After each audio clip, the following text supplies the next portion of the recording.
Hello! The Frindle Files by Andrew Clements, Chapter 23, Word Wars. Josh was still smiling when he took a seat next to Vanessa at lunch. He felt victorious.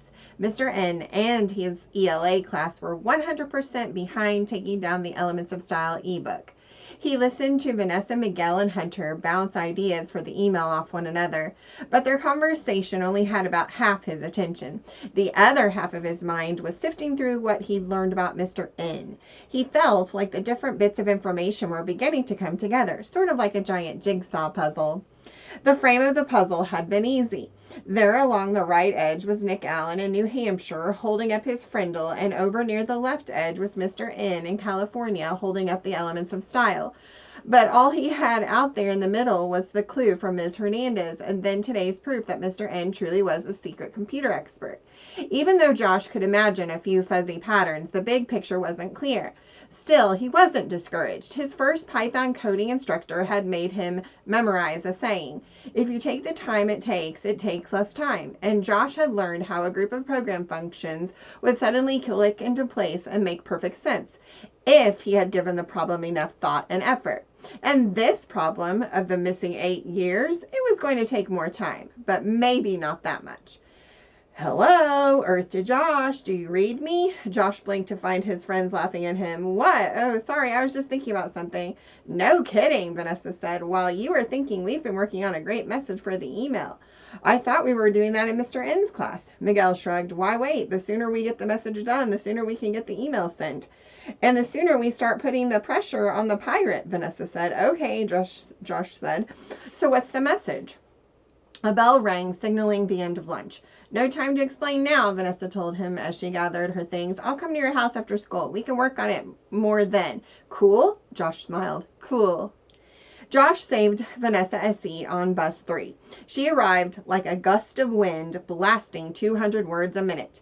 "Okay, so I've been thinking more about our For Wilbur campaign. We need to come up with a new list of people to send our message to. Not just the pirate, though obviously that person is number 1 on the list. We get them to reach out to every single contact they can think of. And like I said, we can research other places like libraries and newspapers and online forums and blogs and stuff."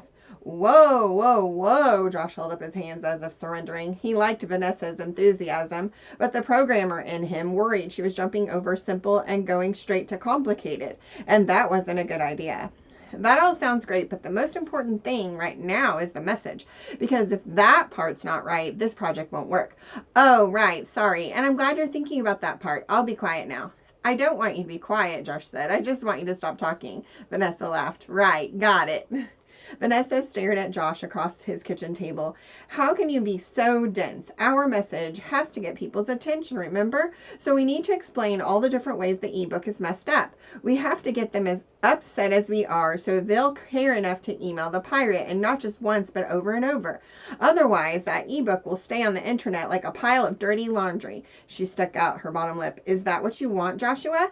They had been fighting about the email message for half an hour, arguing about what kind of words to use and especially how many words. Josh had written a mostly friendly message, simple and short. Vanessa had written a tough message, almost angry, with loads of details.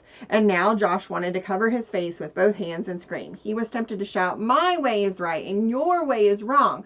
But instantly he knew that a binary approach to this problem was not going to help. The truth was there were a million different ways to say anything, even if you obeyed all the rules and the Elements of Style, and that gave Josh a fresh idea. He grabbed the paperback from his backpack and said, "How about this? If we can find something in this book that says we should do the email your way, then that's what we'll do. And if we can find something that points at my way, then we'll go with that. Sound fair?" Vanessa narrowed her eyes. "Why do I feel like this is a trick?" Without smiling, Josh said, "It's not a trick.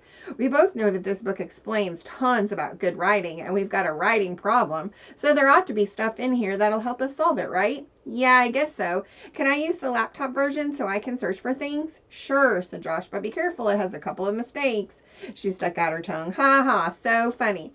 For your information, I downloaded the ebook from the library last night." He laughed. "Yeah, me too. Still got the nasty one, though." "Yeah," she said. "Me too."